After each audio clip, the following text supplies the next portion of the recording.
મોઢે ચોપડાવી દઉં. ના, એમ નહીં. કાજલબેને કીધું છે. ના, મેં નથી કીધું.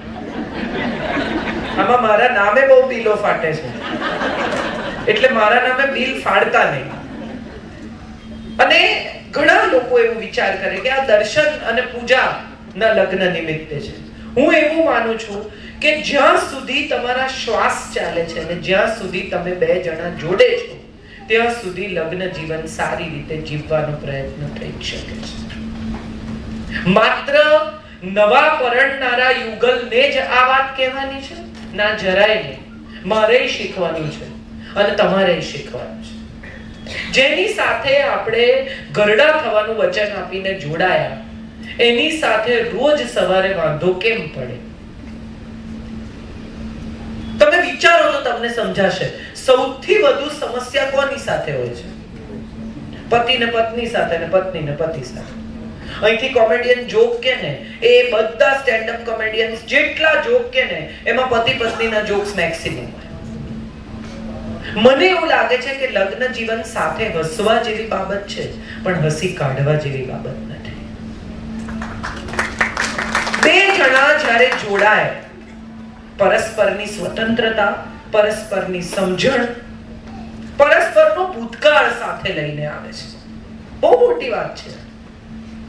શક્ય છે દર્શનને કોઈ છોકરી સ્કૂલમાં કોલેજમાં ગમી હોય, શક્ય છે પૂજાને કોઈ છોકરો ગમ્યો હોય. આપણે જે માંગીએ, જે ઈચ્છીએ, જે ગમે એ બધું મળશે જેવી કોઈ શરત સાથે તો આપણને નીચે મોકલ્યા જ નથી. કેટલું બધું હોઈ શકે જે આપણને ગમતું હોય. હું રોજ મર્સિડીઝના શોરૂમ પાસેથી પસાર થાઉં છું ને રોજ મને એમ થાય છે કે લેવી છે, એટલે કે ઘરે થોડા મોકલી આપે એ લોકો. હોય એવી કોઈ મર્સિડીઝ કોલેજમાં, હોય એવી કોઈ અદ્ભુત ગાડી રેન્જ રોવર કોલેજમાં કે તમને ગમી હોય, એટલે કે વસાવીના આંગણામાં જ ઊભી કરી દેવી એવું જરૂરી નથી. એ ગમવું, એ કોઈના પર ક્રશ હોવો એ સરસ વાત છે. એને બહુ મીઠાશથી, બહુ સ્નેહથી ચગળી શકાય. બધા સપના સાચા પડે એવું તો કોઈ વચન ક્યારેય કોઈએ કોઈને આપ્યું જ નથી. પણ આપણી મજા એ છે કે સ્ત્રી પુરુષના સંબંધમાં આપણે એવી શરત મૂકીએ છીએ કે હું જેટલું માંગુ એટલું મને મળવું જ જોઈએ. એવું શક્ય નથી.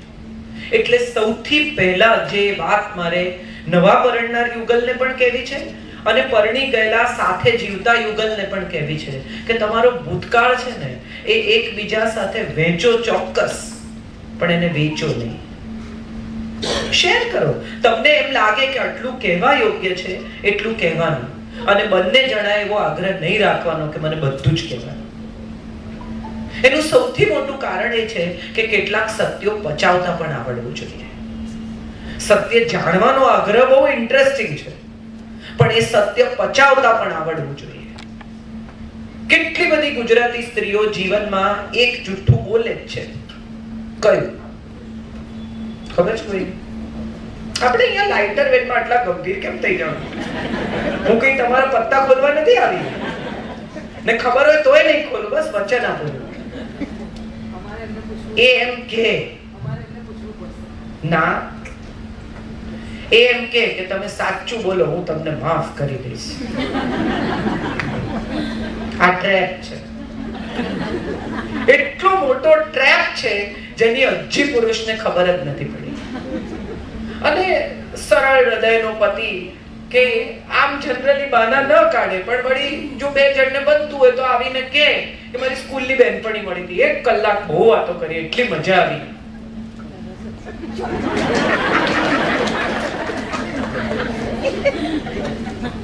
સમજી વિચારી અને સત્ય આપવું. સત્ય છે ને એ નીટ પેક જેવું છે, બધાને ન પચે.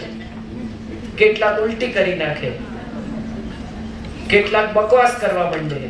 આ બહુ અઘરી જ વસ્તુ છે સત્ય. મજાની વાત એ છે કે જ્યારે આ કહેવામાં આવે છે તમારા પર સત્ય વરસી રહ્યું છે, ત્યારે એ સત્ય ઝીલવાની તાકાત કેળવો, એવું મારે પત્નીને કહેવું છે. અને પતિને કહેવું છે કે એને નહીં ગમે એમ માનીને તમે જ્યારે જૂઠું બોલો છો ત્યારે તમે તમારા માટે સૌથી મોટી સમસ્યા ઊભી કરો છો. એને નહીં ગમે પણ તમે કર્યું જ છે અથવા તમારે કરવું જ છે.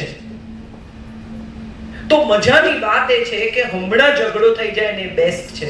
ક્યુમ્યુલેટિવ ઇફેક્ટમાં ઝઘડો થશે તો તમે ગુનેગારની ખુરશીમાં હશો, અને તમે સાચું કહી દેશો તો તમે વિદ્રોહની ખુરશીમાં હશો. તમારે કઈ ખુરશીમાં બેસવું છે તમારે જાતે નક્કી કરવું.